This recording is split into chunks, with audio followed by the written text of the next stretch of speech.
자녀의 출산을 통해서 하나님의 은혜를 더욱 깨닫게 되어진다는 것입니다. 하나님 말씀 보도록 하겠습니다. 구약성경 83쪽입니다. 출애굽기 2장 16절부터 22절까지 말씀입니다. 다 찾으신 줄 알고 오늘 이 아침 우리에게 주시는 하나님의 말씀, 우리 다 같이 저와 한 목소리로 함께 합독해 올리도록 하겠습니다. 미디안 제사장에게 7딸이 있었더니 그들이 와서 물을 길어 구유에 채우고 그들이 아버지의 양떼에게 먹이려 하는데 목자들이 와서 그들을 쫓는지라. 모세가 일어나 그들을 도와 그 양떼에게 먹이니라. 그들이 그들의 아버지 루엘에게 이를 때에 아버지가 이르되 너희가 오늘 어찌하여 이같이 속히 돌아오느냐. 그들이 이르되 한 애굽 사람이 우리를 목자들의 손에서 건져내고 우리를 위하여 물을 길어 양떼에게 먹였나이다. 아버지가 딸들에게 이르되 그 사람이 어디 있느냐. 너희가 어찌하여 그 사람을 버려두고 왔느냐. 그를 청하여 음식을 대접하라 하였더라. 모세가 그와 동거하기를 기뻐하며 그가 그의 딸 십보라를 모세에게 주었더니 그가 아들을 낳음에 모세가 그의 이름을 게르솜이라 하여 이르되 내가 타국에서 나그네가 되었음이라 하였더라. 아멘. 오늘 우리에게 주신 하나님의 말씀이 본문을 가지고 함께 은혜를 나눌 제목은 저를 따라해 주세요. 자녀의 양육으로 더욱 성숙하자. 한 번 더 하겠습니다. 자녀의 양육으로 더욱 성숙하자. 네, 오늘은 어린이 주일인데 교회에 어린이가 없어진 지 참 오래됐어요. 그렇지만 5월 첫 번째 주는 어린이 주일, 또 5월 두 번째 주는 어버이 주일이기 때문에 오늘은 거기에 관련된 말씀을 가지고 함께 은혜를 좀 나누고자 합니다.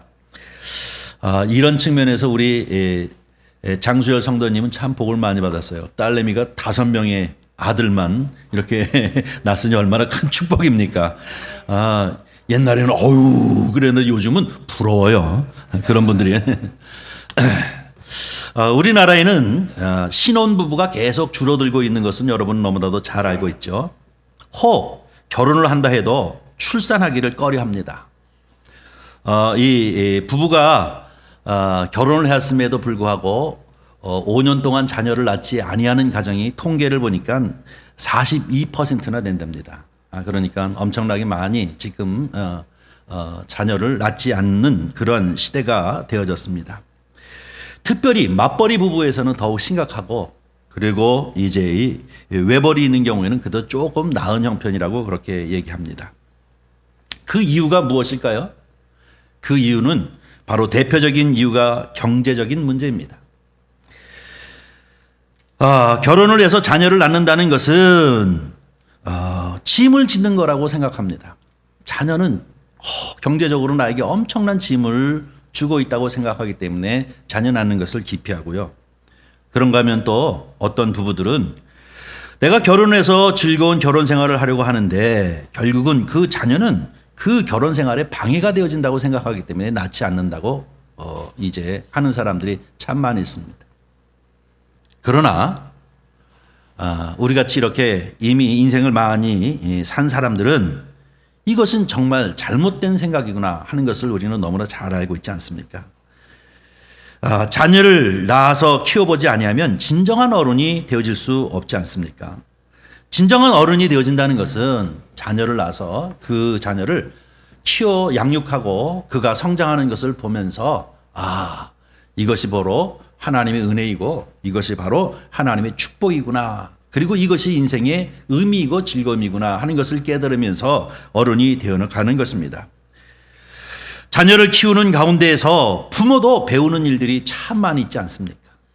자녀를 키워가면서 우리에게 정말로 부끄러운 면들도 있고 또 그런가 하면 내가 바르게 살아야 되겠다 하고 결단하는 면들도 있기 때문에 자녀가 결국은 그 성장 과정을 통해서 부모에게 가르쳐주는 일들도 참 많이 있습니다.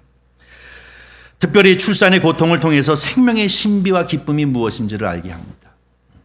출산을 통해서 누구를 막론하고 다 경험한 것이지만 처음 아이를 이제 낳았을 때 그 핏덩이를 가만히 보면서 야, 내가 정말로 바로 살아야 되겠구나. 내가 열심히 살아야 되겠구나 하는 각오들을 한 번씩 다 해보지 않았습니까?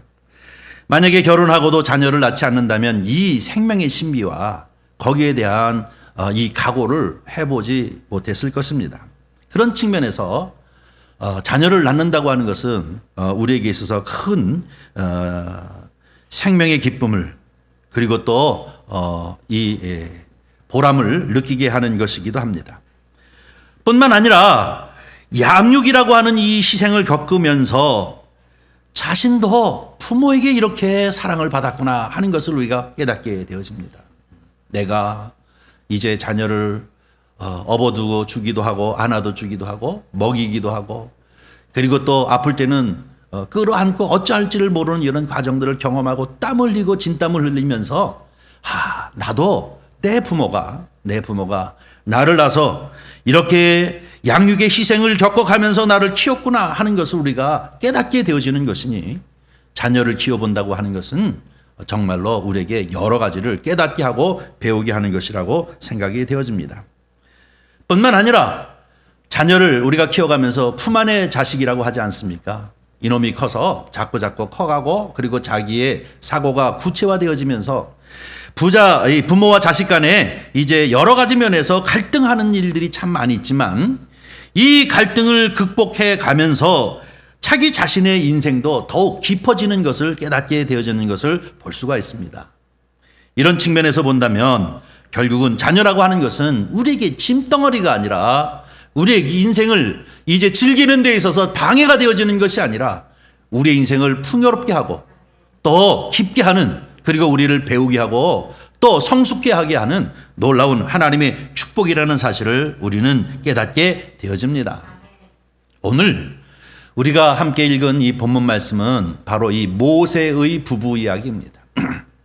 웬만해서 이런 설교를 잘 하지는 않지만 오늘은 어린이 주일이기 때문에 모세 부부에 관한 이야기를 좀 하면서 그 부부가 어떻게 성장해 가는가, 어떻게 하나님의 은혜를 경험하게 되어지는가 하는 것을 우리가 함께 나누면서 저와 여러분 오늘 이 어린이 주일 이 아침에 함께 은혜를 받는 시간이 되어지기를 주의 이름으로 간절히 축원합니다.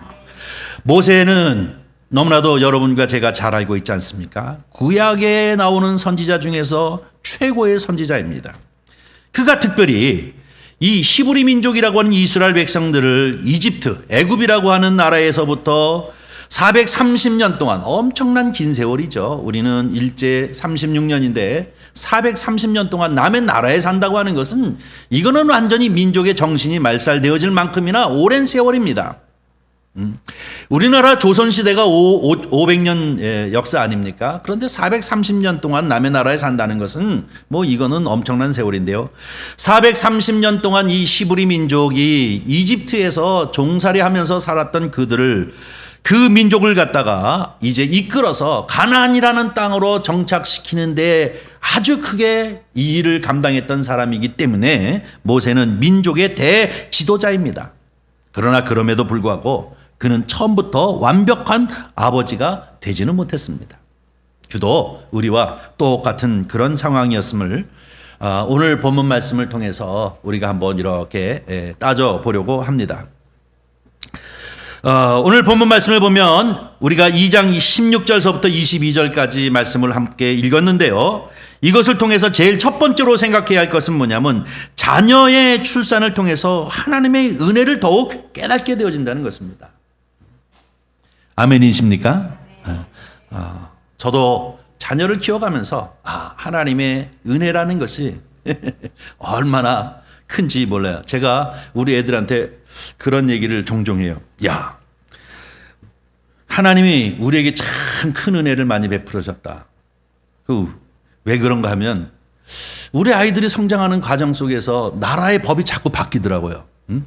우리 아이들이 이 급식을 타 먹을 때 되면 급식비를 나라가 대주는 쪽으로 싹 바뀌고 우리 아이들이 대학을 가게 되어지면은 나라에서 학자금 대출도 해주고 이렇게 되어지는 것을 보니까 하나님의 은혜구나. 만약에 이런 일이 없었다면 우리 아이들 대학 보내는데 내가 너무나도 절절히 힘들었을 터인데 그렇게 이렇게 하는 거 보니까 이것이 하나님의 은혜이구나. 좀 외람된 얘기이기는 하지만 그러나 참 저는 자녀를 키우면서 하나님의 은혜를 참 많이 경험했습니다.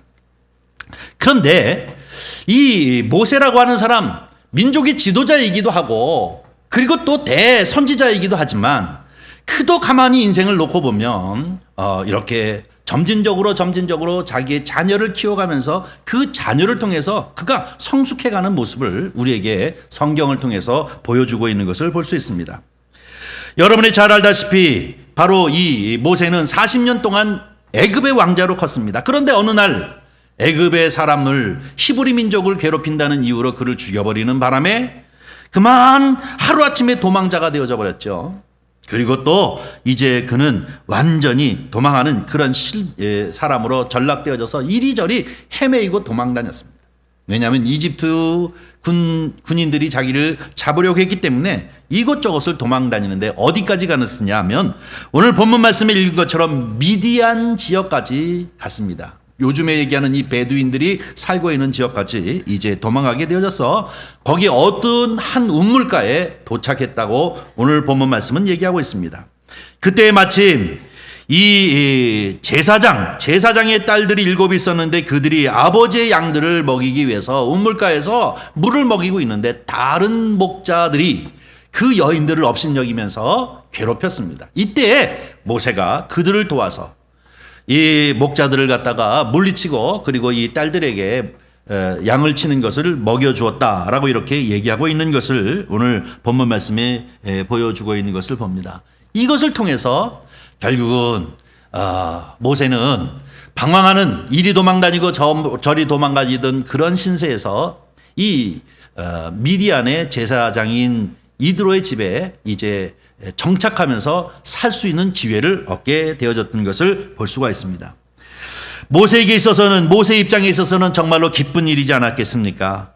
아무 연고도 없이 이리 도망다니고 저리 도망다닐 수밖에 없었던 이런 상황인데 안전하게 이제 주거를 확보할 수 있을 뿐만 아니라 그 이드로의 딸인 십보라를 아내로 맞아들여서 결혼 생활도 할 수 있도록 해 주었기 때문에 그에게 있어서는 참 좋은 기회가 되어졌던 것을 볼 수가 있습니다. 그런데 성경을 가만히 아주 자세히 들여다보니까 그럼에도 불구하고 모세는 아직까지 이 모든 것이 하나님의 은혜라고 하는 사실을 깨닫지 못했습니다. 그 이유는 첫 번째로 이 십보라와 같이 함께 낳은 아들 이름을 첫 번째 아들 이름을 게르솜이라고 이제 얘기하고 있는데 그 이름이 어떤 뜻이냐 하면 내가 타국에서 나그네가 되었다라고 하는 뜻입니다. 내가 타국에서 나그네가 되어졌다라고 하는 그런 뜻이 바로 이 게르솜이라는 뜻입니다. 이것은 마치 무슨 뜻인가 하면 이제 자기 자식 이름을 갖다가 김나그네 혹은 박떠돌이 뭐 이렇게 졌다는 얘기입니다. 이게 왜 중요한가 하면 그때 당시에 모세의 영적인 상태라는 것이죠. 모세의 마음은 지금까지 이렇게 안착되어지면서 살아갈 수 있었던 것은 모두 다 저 이집트의 군사의 칼로부터 자기를 보호해 주신 데서부터 시작해서 여기까지 오게 되어진 것이 다 하나님의 은혜이라는 사실을 깨닫지 못하고 불평이 이 마음 가운데 있었던 것입니다. 나는 나그네요, 나는 떠돌이다 라고 하는 이런 생각을 가지고 있었기 때문에 그것을 그대로 투영해 가지고 뭐라고 그 아들의 이름을 졌어요.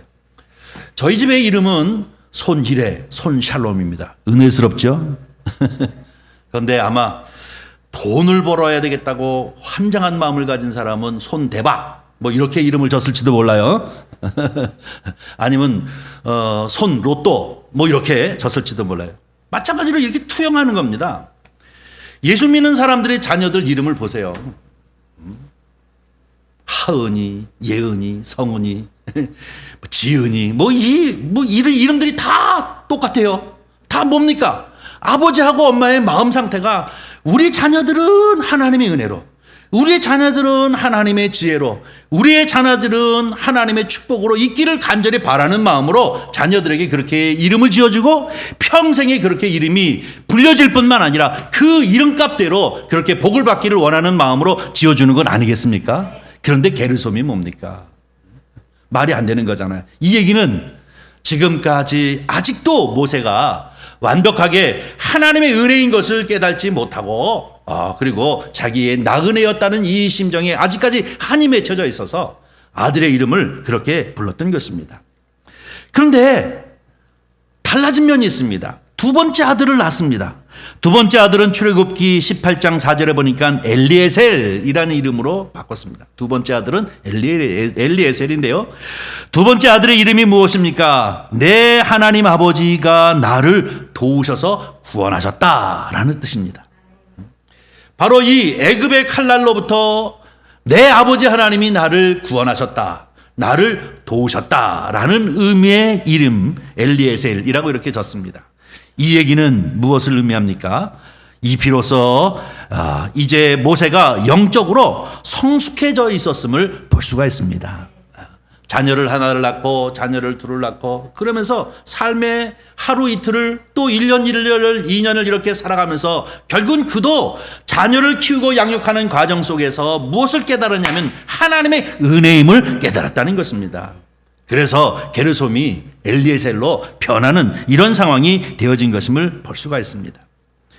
그런데 여러분, 우리도 별 차이가 없습니다. 우리가 살고 있는 이 시대에도 별 차이가 없는 것이죠.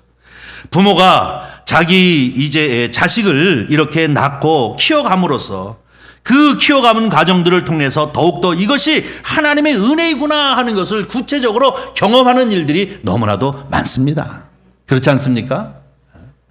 우리도 마찬가지로 모세처럼 맨 처음에 결혼해서 그냥 아들을 벌떡 낳아놓고 나보면 이게 어떤 마음의 자세를 가져야 하는지 무엇인지 잘 모르고 당황스럽기도 하지만 그러나 이 아이를 낳아서 키우면서 성장하는 과정들 속에서 여러 가지 많은 일들을 부딪히면서 이것이 결국은 나만의 노력이 아니라 하나님의 은혜로 이렇게 되어져 가는 것이구나 하는 것을 믿음의 사람 입장에서는 훨씬 더 깨닫게 되어지는 줄 믿습니다. 첫 번째가 무엇입니까? 바로 나를 통하여 새 생명이 태어났다는 것. 이 얼마나 신비한 것입니까? 핏덩이가 태어나서 처음에 우악하고 울 때 우리의 마음의 각오가 얼마나 달라집니까? 그러면서 또 한 가지 우리가 느끼는 것은 뭐냐면 나 스스로 보지 못했지만 우리 아버지 우리 어머니도 나를 낳고 이런 기분이었겠구나 하는 것을 우리가 깨달아가면서 우리가 비로소 어른이 되어져가는 한 걸음의 발걸음을 뛰지 않겠습니까? 그런가 하면 이 생명의 신비라는 것이 곧 하나님의 주권 가운데 있는 것이구나 하는 것을 우리가 깨닫게 하니 모세가 게르솜에서 엘리에셀로 변하는 것처럼 우리도 이렇게 자녀를 낳으면서 자녀는 우리에게 짐이 아니라 자녀는 우리의 걸림돌이 아니라 우리가 살아가는 부부 생활에 있어서 큰 짐덩어리 고민덩어리가 되는 것이 아니라 축복이라는 사실을 깨닫게 되어지는 줄 믿습니다. 영적으로도 성숙하게 하는 것이 우리의 자녀입니다. 그래서 성경은 얘기하기를 우리에게 자녀를 주신 것은 우리에게 선물이라는 사실을 우리에게 가르쳐주고 있습니다. 또 한 가지, 자녀를 하나를 낳고 둘을 낳고 셋을 낳고 넷을 낳고 옛날에는 둘만 낳아 잘 기르자 그러다 또 하나만 낳자 그러더니 요즘은 나라고 돈도 주고 최근에 보니까 애 낳으면은 100만 원씩 12달 동안 준대면요. 그냥 나라고 40몇 조씩 써가면서 안 나는 그런 상황까지 왔는데요. 가만히 인생을 많이 살아놓고 보면 아들 하나 둘 낳는 것이 고민덩어리고 짐덩이인 것 같지만 하나 낳고 둘 낳고 셋 낳고 이렇게 자꾸 낳으면 다산이 얼마나 축복인지를 깨닫게 되는 줄 믿습니다. 그놈이 하나는 의사 되고 하나는 변호사 되고 막 이래 보세요. 예? 진짜 여기 이렇게 올라가지 않아요? 내가 정말로 잘 살았구나 하면서 이 다산이라는 것이 자녀는 낳으면 나는 대로 그 나름대로 그들이 사회생활에서 큰 몫을 감당하는 일꾼으로 커가는 과정에서 보면 그때 내가 망설이지 아니하고 만일 한 것이 큰 복이구나 하는 것을 깨닫게 되어지니 이 또한 우리를 성장시키는 축복인 줄 우리는 분명히 믿습니다. 그런가 하면 여러분, 이제 또 이 자녀라고 하는 것이 통해서 가만히 보면 키워가는 가정에서 병원에 한두 번씩 막 실려가고 데려가고 그런 적이 있지 않습니까?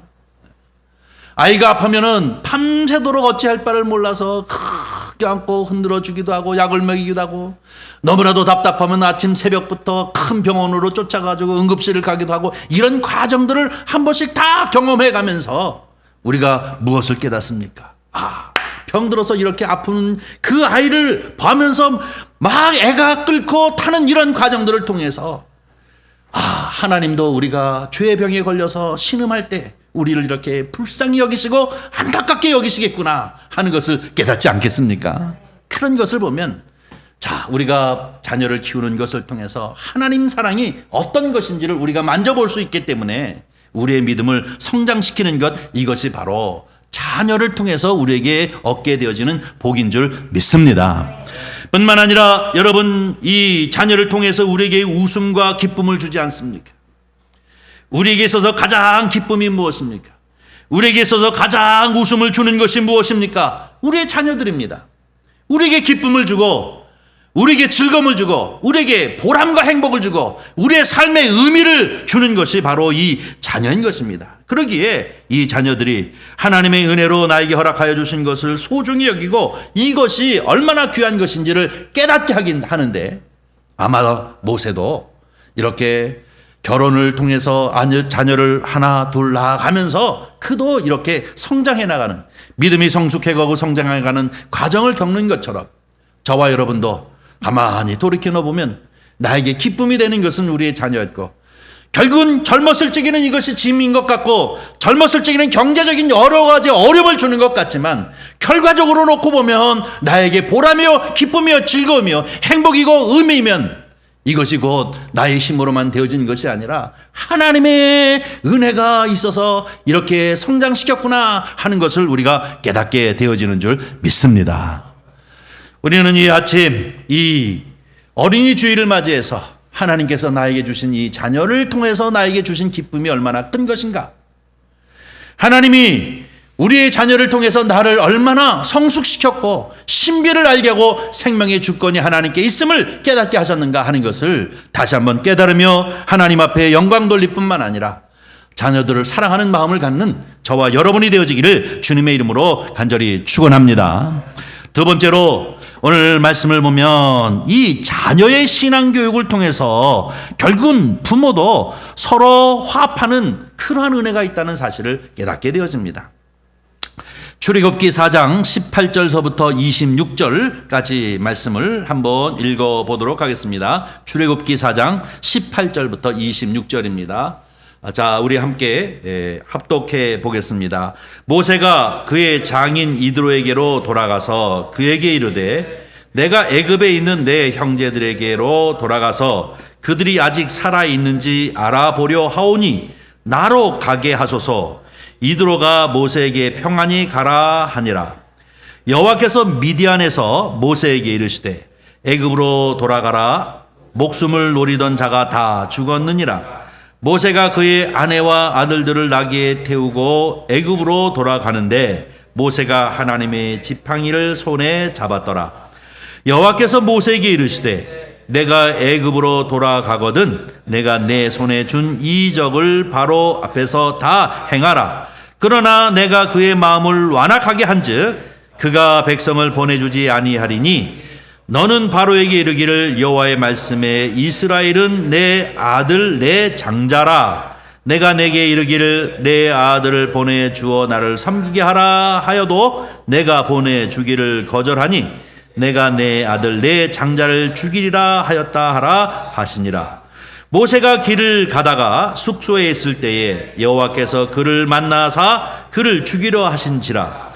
십보라가 돌칼을 가져다가 그의 아들의 표피를 베어 그의 발에 닿다 대며 이르되, 당신은 참으로 내게 피 남편이로다 하니 여호와께서 그를 놓아 주시니라.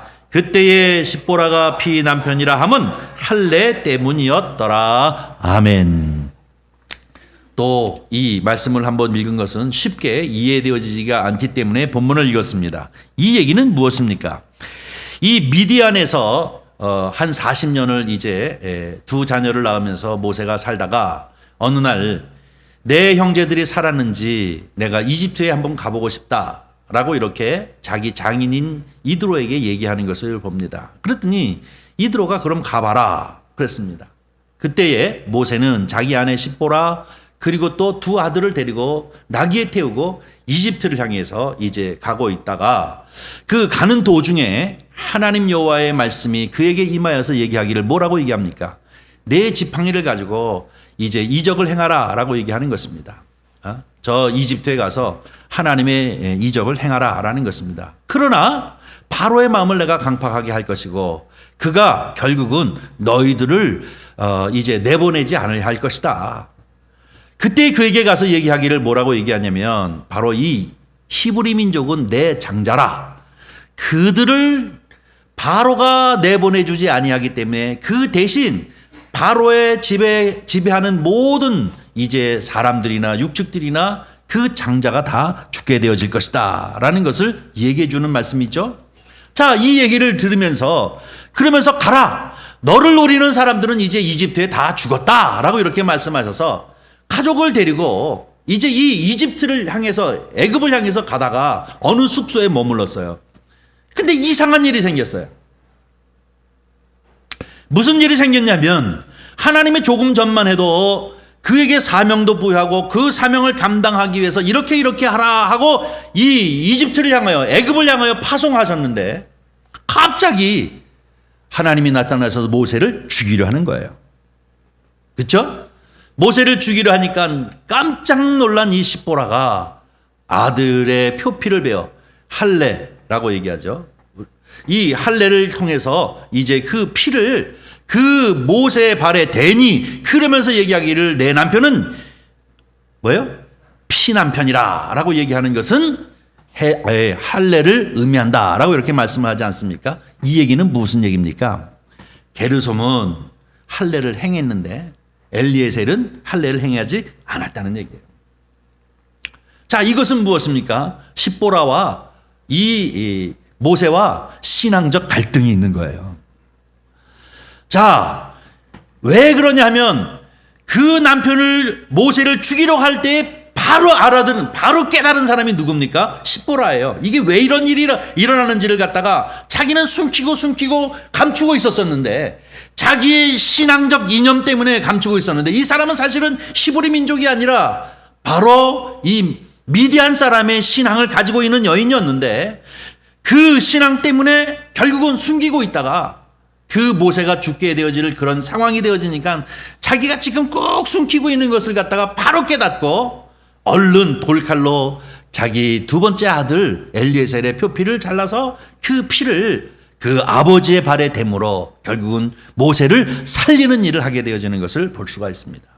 이 얘기는 무엇입니까? 부부라는 것이 결국은 처음에 만나가지고 각자 다른 인생을 살고 각자 다른 환경에서 살았기 때문에 많은 형태의 이제 갈등이 있게 되어지고 처음부터 하나 된 마음이 되지 아니하는 것은 너무나도 당연한 것입니다. 모세도 십보라도 마찬가지였습니다.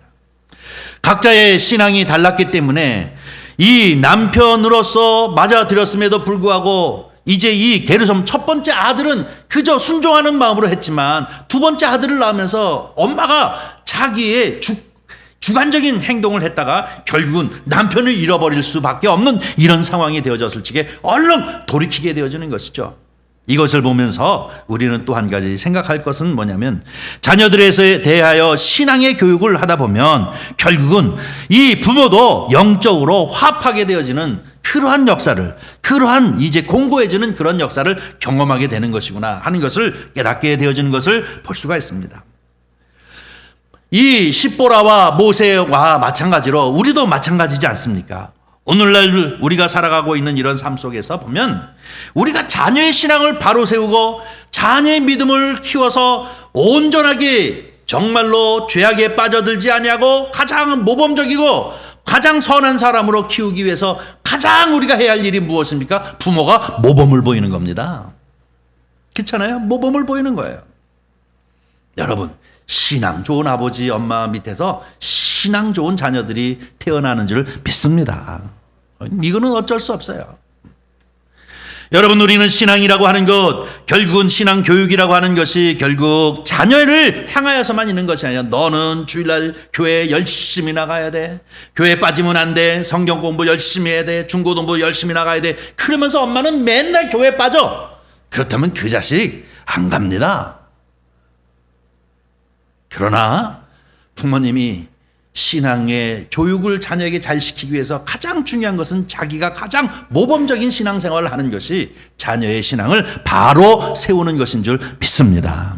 모세도 십보라도 결국은 자기들의 각자의 생각을 따라서 이제 각자의 길을 가려고 하는 이런 상황 가운데서도 하나님이 개입하게 되어지니까 그들이 무엇입니까? 모두 영적으로 화합되어져서 한 마음이 되어지는 역사를 볼 수 있습니다. 우리 믿음도 마찬가지입니다. 목회를 하면서 가만히 많은 이제 성도님들의 그 가정들을 이렇게 돌아보면 결국은 여기와 별반 다르지 않아요. 엄마 아버지가 이렇게 화합되어진 마음, 이 화합되어진, 이 공고하게 화합되어진 마음으로 신앙생활을 잘하는 그러한 가정에서는 자녀들도 그렇게 믿음을 자라가게 하고 그런 믿음 가운데 서게 되어지는 줄 믿습니다. 그러나 외형적으로는 화합하는 것 같으나 사실상 그렇지 않고 이제 각자의 주장이 아주 강력하게 달라서 그것이 자녀들의 눈에 보일 때 결국은 자녀들도 각자 뿔뿔이 중고등학교 다닐 적에는 잘 이제 믿는 척 하죠. 그러나 대학교 가게 되면 각자 마이웨이 내 길을 가겠다 하고 가는 애들이 참 많이 있는 것을 보면 이걸 누구에게 탓하겠습니까? 교회를 탓하겠습니까? 목회자를 탓하겠습니까? 이거는 부모의 문제입니다.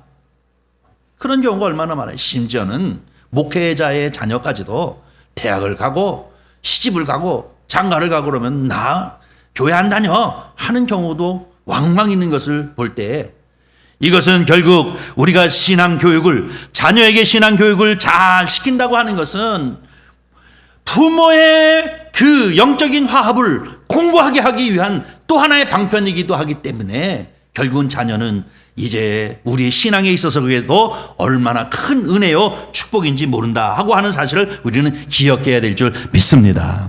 자녀에게 부끄러움이 있다고 한다면 우리는 회개하고 자녀에게 우리가 잘못된 이제 영향을 미칠 수 있을 만한 이런 신앙의 상황이 있다고 한다면 우리는 회개하면서 자기 스스로를 바로 세우고 돌이켜야만 결국은 자녀도 만대 천대 복을 받는 그런 역사가 있는 줄 믿습니다. 기도하는 자녀, 기도하는 가정 정말로 하나님이 지키시고 보호하는데 여러분 말로만 기도가 아니라 이렇게 이 본문 말씀 출애굽기 4장 18절부터 26절 이 말씀을 우리가 곰곰이 이 아침에 다시 묵상하면서 결국은 이 모세의 가정, 이 가정도 여러 가지 어려운 상황 가운데에서도 그들이 영적으로 공고해짐으로 정말로 크고 놀라운 하나님의 일을 감당하는 가정이 되어진 것처럼 저와 여러분의 가정에도 이렇게 늘 자녀의 신앙 바로 우리가 바로 모범적인 신앙생활을 통해서 그들에게 온전하게 신앙생활을 하는 그런 은혜가 저와 여러분의 가정 가운데 넘치시기를 주의 이름으로 간절히 축원합니다. 한 가지만 더 보려고 합니다. 출애굽기 18장 1절부터 6절 말씀입니다. 우리 읽습니다. 모세의 장인이며 미디안 제사장인 이드로가 하나님이 모세에게와 자기 백성 이스라엘에게 하신 일 곧 여호와께서 이스라엘을 애굽에서 인도하여 내신 모든 일을 들으니라. 모세의 장인 이드로가 모세가 돌려보냈던 그 아내와 십보라와 그 두 아들을 데리고 왔으니 그 하나의 이름은 게르솜이라. 이는 모세가 이르기를 내가 이방에서 나그나가 되었다 하며 하나의 이름은 엘리에셀이라. 이는 내 아버지 하나님이 나를 도우사 바로 칼에서 구원하셨다 함이더라. 모세의 장인이 이드로가 모세의 아들들과 그의 아내와 더불어 광야에 들어와 모세에게 이르니 곧 모세가 하나님의 산에 진친 곳이라. 그가 모세에게 말을 전하되 내 장인이 나 이드로가 내 아내와 그와 함께한 그의 두 아들과 더불어 내게 왔노라. 아멘. 이 얘기는 무슨 얘기입니까? 오늘도 앞에도 얘기했지만 이 두 아들의 이름을 다시 한번 해석하는 모습을 볼 수가 있죠. 이 얘기는 무슨 얘기냐면 자녀의 양육의 책임을 지는 사람, 바르게 자녀의 양육의 책임을 지는 사람은 하나님의 교회에도 중요하고 충성스러운 교회 일꾼이 되어지는 줄 믿습니다. 오늘 본문 말씀은 바로 이겁니다. 이스라엘 백성들이 하나님의 놀라운 10가지 재앙을 통해서 또 유월절을 통해서 그리고 홍해를 가르고 그들이 이제 홍해를 건너서 시내산이라고 하는 곳에 진을 쳤다는 것입니다. 이때에 이드로가 자기 딸인 십보라와 두 아들을 데리고 누구에게로 왔어요? 모세에게로 왔어요. 이 얘기는 이 피난편이라고 하는 이 사건을 경험하고 난 다음에 모세가 자기 아내와 두 아들을 이집트로 데려가지 않고 다시 돌려보냈어요. 누구에게로? 장인에게로 돌려보내는데 이 가족이 다 어디서 모입니까? 시내산에서 모였다는 얘기입니다. 시내산에서 이제 이드로가 딸과 두 아들을 데리고 모세에게로 나왔다는 것인데요. 이 이드로가 무엇을 봤습니까? 여호와 하나님이 이스라엘 백성들을 시내산까지 이끌어내시는 놀라운 기적과 그 역사를 보면서 그가 깨닫고 그 아들들과 아내인 십보라 자기 딸을 데리고 모세에게 와서 온 가족이 합류해서 이제부터 광야 생활을 하고 그리고 또 저 가나안에 이르기까지를 향해 가게 하는 것임을 볼 수가 있습니다. 이것이 진정한 의미의 이제 가족 구성을 완벽하게 이루어 놓는 것을 보고 있는데요. 여러분 신약 성경에 보면 디모데전서 3장 15절에 보니까 이렇게 얘기합니다. 사람이 자기 집을 잘 다스리지 못하면서 어찌하여 하나님의 교회를 돌보리요? 라고 이렇게 하고 있습니다. 자, 우리의 신앙은 자기의 가정을 바르게 세우고 온전하게 세우는 것이 우선되어지면서 이것이 곧 하나님의 나라여 하나님의 교회를 온전히 세우는 충성스러운 일꾼, 충성스러운 종이 되어지는 것인 줄 믿습니다. 우리가 자꾸 놓치는 것이 있는데요. 이것은 뭐냐면 교회 열심히 교회 일꾼 되는 것은 가정을 갖다가 집어 던지고 내버리는 것이 아닙니다. 정말로 교회에 정말로 좋은 선한 영향력을 끼치는 충성스러운 이 일꾼들은 가정도 바로 잘 다스리고 자녀도 신앙생활로 신앙교육을 잘 시킨 가정인 줄 믿습니다.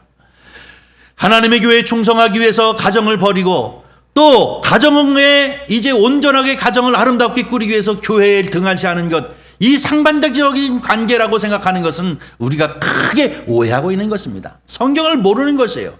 진정한 진리가 무엇인지, 진정한 하나님의 말씀이 무엇인지를 모르는 사람들이 엉뚱한 행위인 것입니다. 정말로 하나님을 사랑하고 정말로 자기의 가정을 올바로 세우는 사람은 그 가정도 올바로 세우고 그 가정을 올바로 섬길 뿐만 아니라 교회에도 충성되고 바른 이제 주님의 일꾼이 되어지는 것인 줄 믿습니다. 그런데 교회는 충성한다고 가정을 버리고 가정을 바르게 세운다고 교회 생활을 엉뚱히 한다고 오직 가정 그거 다 망하는 일입니다. 진정으로 성경이 얘기하고 있는 것처럼 오늘 본문 말씀 출애굽기 18장 1절부터 6절 같이 모세도 결국은 십보라 그리고 두 아들을 만나서 하나님의 놀라운 기적의 경험을 하고 시내산으로부터 온전한 가정을 이루면서 그 가정이 온전히 서가면서 이스라엘을 이끌어가는 지도자가 되어진 것처럼 우리 모든 선한이교회 성도님들 가정은 정말로 주 안에서 큰 은혜와 복을 누리고 자녀들도 복을 받을 뿐만 아니라 여러분의 이제 삶이 교회 안에서도 정말로 충직하고 충성스러운 아주 아름답고 충성스러운 그러한 일꾼들이 되시기를 주님의 이름으로 간절히 축원합니다. 교회도 잘 되고 가정도 잘 되는 것입니다. 교회는 잘 되고 가정은 안 되는 건 말이 안 됩니다. 가정이 잘 되고 교회가 잘 안 되는 것도 말이 안 되는 것입니다. 이것은 신앙에 무언가 문제가 있는 것입니다.